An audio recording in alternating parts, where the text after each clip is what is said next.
Cześć. Kamery WIOFO nie mogą pochwalić się usługami chmurowymi, co dla wielu przekreśla wybór tych jakże skutecznych i bardzo dobrych pod innymi względami kamer samochodowych.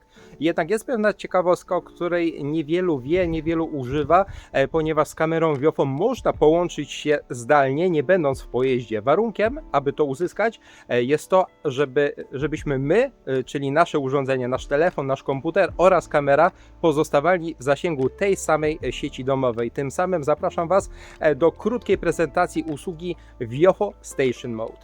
Tylko sprawdzone kamery samochodowe.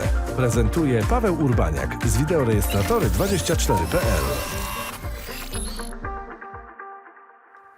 W pierwszej kolejności, aby umożliwić działanie usługi Wi-Fi Station Mode, musimy połączyć się z kamerą poprzez aplikację, żeby ustawić punkt dostępowy oraz hasło do niego. W tym celu włączam teraz Wi-Fi z poziomu kamery.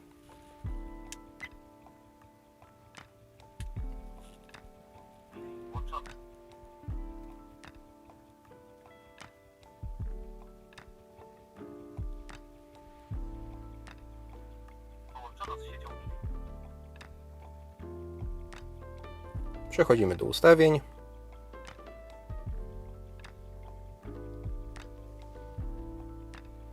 Konfiguracja stacji Wi-Fi to jest właśnie ta pozycja w ten sposób przetłumaczona w aplikacji WIOFO.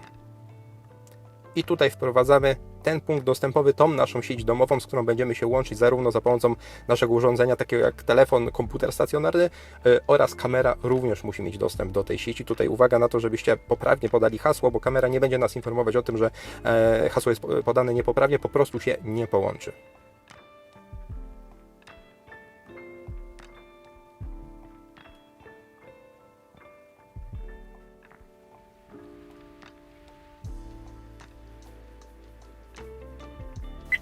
Tryb stacji Wi-Fi włączony. Nagrywanie 2 kanałów. Kamera poinformowała nas o tym, że włączyła tryb stacji Wi-Fi, czyli to jest właśnie ten Wi-Fi Station Mode. Tutaj na wyświetlaczu kamery pojawił się adres IP, jaki kamera ma w tej sieci. Ten adres jest kluczowy, oznacza przede wszystkim, on po chwili zniknie, ale możemy sobie wymusić, że tak powiem, pojawienie się po naciśnięciu dowolnego przycisku. Ten adres IP jest kluczowy, ponieważ to właśnie z tym adresem będziemy się łączyć już z poziomu przeglądarki, aby uzyskać podgląd. W tym momencie też właśnie istotne jest to, jaki podgląd mamy na wyświetlaczu kamery. Teraz tył, czy też przód z nałożonym tyłem, czy też odwrotnie tył z nałożonym przodem, bo jeśli będziemy przez Wi-Fi Station Mode uzyskiwać obraz na żywo tego, co widzi kamera, to właśnie będzie to ten obraz, czyli to, co jest wyświetlane na ekranie kamery. Nie ma już takich możliwości, żeby zmienić to zdalnie, więc jeśli chcemy przy takim ustawieniu, że tak jak tu stoję przodem do ściany, tyłem do ulicy, no to właśnie taki podgląd tyłu zakładam, że to byłby ten, który chciałbym później oglądać zdalnie, więc taki podgląd muszę sobie ustawić. W każdym bądź razie najważniejsze jest to, że udało nam się uzyskać już to połączenie po prostu zdalnie, że tak powiem, jesteśmy połączeni przez Wi-Fi. Kamera uzyskała dostęp do Wi-Fi naszego tutaj domowego, czy też w moim przypadku biurowego Wi-Fi. Teraz ten adres IP, który wyświetla się bezpośrednio na kamerze, to jest ten adres, którego będziemy potrzebować, żeby połączyć się z kamerą za pomocą innego urządzenia, które jest połączone do tej samej sieci domowej, firmowej, do tej sieci lokalnej Wi-Fi. Spróbujmy, jak to działa teraz z poziomu telefonu. Już sobie przechodzę. Chwileczkę czekamy i bam, mamy sukces. Mamy tutaj dostęp do plików, które są na kamerze. Ja sobie może to troszkę tutaj powiększę. Możemy przejrzeć pliki zdjęcia. Troszkę się nam to ładuje, ale mamy. Jak najbardziej. Możemy przejść do wideo, również z podziałem na pliki parkingowe. Cyk, kliknijmy sobie, mogę teraz odtworzyć lub też pobrać do pamięci telefonu. Kliknijmy odtwórz. I jak widzimy, mamy teraz podgląd pliku z kamery. Jedno, co tutaj uczciwie muszę przyznać, że pewnym ograniczeniem będzie zdecydowanie prędkość tej sieci lokalnej, tej sieci domowej. Często niestety w czasie testów wygląda to tak, że mimo tego, że sieć ma pewną tutaj prędkość, pewien zakres, no powinno to działać jeszcze w miarę sprawnie. Niestety ten podgląd, tak jak widzimy tutaj, on się troszkę przerywa. Przejdźmy teraz do próby pobrania tego pliku.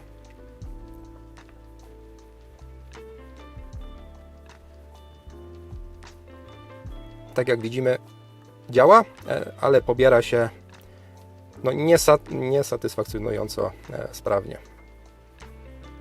Także dla wielu z Was zapewne to będzie właśnie tutaj limitacja w korzystaniu z tego urządzenia. Jeśli w miejscu, gdzie pojazd jest zaparkowany, zasięg sieci jest już taki na styk, ona już ledwo tam sięga, to w praktyce to połączenie się z kamerą z domu czy też z biura może być naprawdę mocno utrudnione. Najlepiej to działa wtedy, kiedy weźmiemy i kamerę, i telefon czy komputer do domu, do biura i wtedy się łączymy, mając perfekcyjny zasięg, no ale nie o to chodzi, bo ja chcę tutaj pokazać, jak to działa w praktyce, a nie w teorii, także nie będę tutaj przenosił kamery do środka, do budynku i tutaj faktycznie ta prędkość sieci no, może być pewnym ograniczeniem. Nie działa to super płynnie, albo inaczej, będąc w pojeździe, zdecydowanie wolałbym to pobrać nie przez sieć lokalną, ale łączę się tą klasyczną aplikacją WiFi Dashcam bezpośrednio z kamerą przez Wi-Fi generowane przez kamerę, wtedy by to się pobierało po prostu szybciej.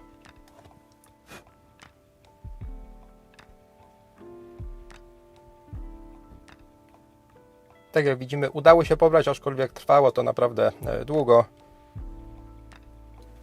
Teraz kamera połączona jest z Wi-Fi Station Mode, czyli z tą siecią naszą lokalną tutaj, domową. Zobaczmy, co się stanie, kiedy kamera przejdzie w tryb parkingowy. Nagrywanie w trybie parkingowym włączone. Nagrywanie 2 kanałów.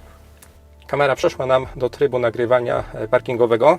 Natomiast kiedy wybudzimy sobie wyświetlacz, widzimy, że Wi-Fi jest nieaktywne. Kamera nie jest teraz połączona z Wi-Fi domowym, czyli w scenariuszu, kiedy podjeżdżam autem, wyłączam zapłon, kamera automatycznie nie połączy się z tą naszą siecią lokalną, z siecią domową, czyli Wi-Fi Station Mode nie jest takim rozwiązaniem automatycznym.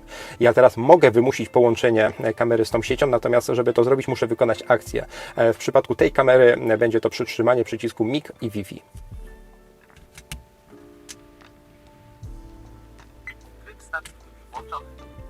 Kamera poinformowała nas o tym, że przeszła do Wi-Fi Station Mode, na wyświetlaczu mamy ten IP, czyli jest możliwe połączenie się z kamerą, która działa w trybie parkingowym, natomiast trzeba jakby ręcznie wymusić to połączenie się. Tutaj no, taka kolejna przewaga tych klasycznych usług chmurowych, gdzie jest pełna automatyzacja. W przypadku Wi-Fi Station Mode za każdym razem no, trzeba by było się tutaj wymuszać to połączenie po prostu z siecią lokalną, żeby Wi-Fi Station Mode mogło działać. To jest tutaj takie no, dalece mniej wygodne rozwiązanie.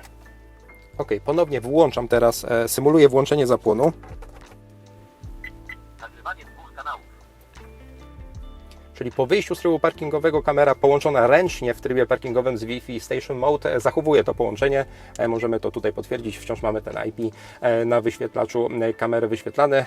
Na zielono widzimy, że jesteśmy połączeni z Wi-Fi kamery, ale co jeśli chciałbym się teraz połączyć z kamerą za pomocą aplikacji mobilnej, już bezpośrednio tej dedykowanej.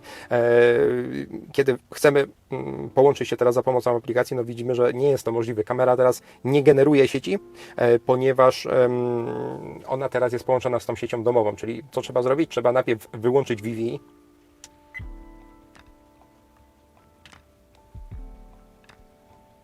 I ponownie włączyć Wi-Fi.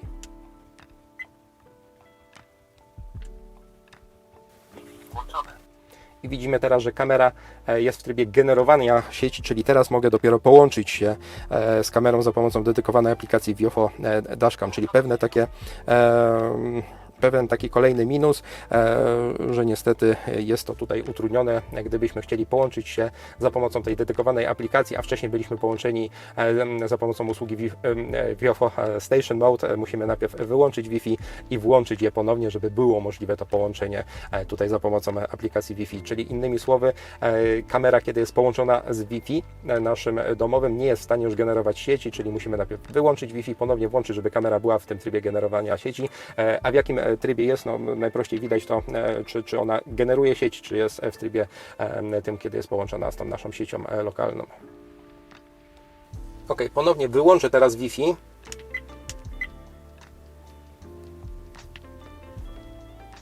Wyłączone. Ustawię sobie podgląd taki, jak on miał być ustawiony, ponieważ teraz ponownie łączę kamerę z Wi-Fi Station Mode. Tryb stacji włączony.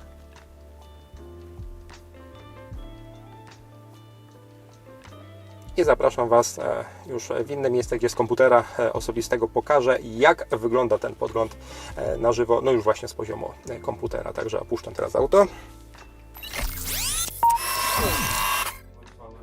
Program, który będzie potrzebny do tego, żeby uzyskać pogląd z kamery, to darmowy VLC Player. W lewym górnym rogu klikamy na plik, klikamy otwórz strumień wideo w sieci i tutaj właściwa fraza do tego, żeby uzyskać ten podgląd, to ciąg liter RTSP // i uwaga, ten adres IP, który pojawiał się na poziomie ekranu kamery, klikam Enter i teraz widzimy już tutaj na ekranie podgląd tego, co widzi kamera. To jest ten podgląd, który mieliśmy wcześniej na wyświetlaczu kamery, czyli podgląd z kamery tylnej i w lewym górnym rogu podgląd z kamery przedniej, czyli tutaj widzimy też, że to ustawienie tego podglądu jest kluczowe, bo teraz już tego nie mogę zmienić.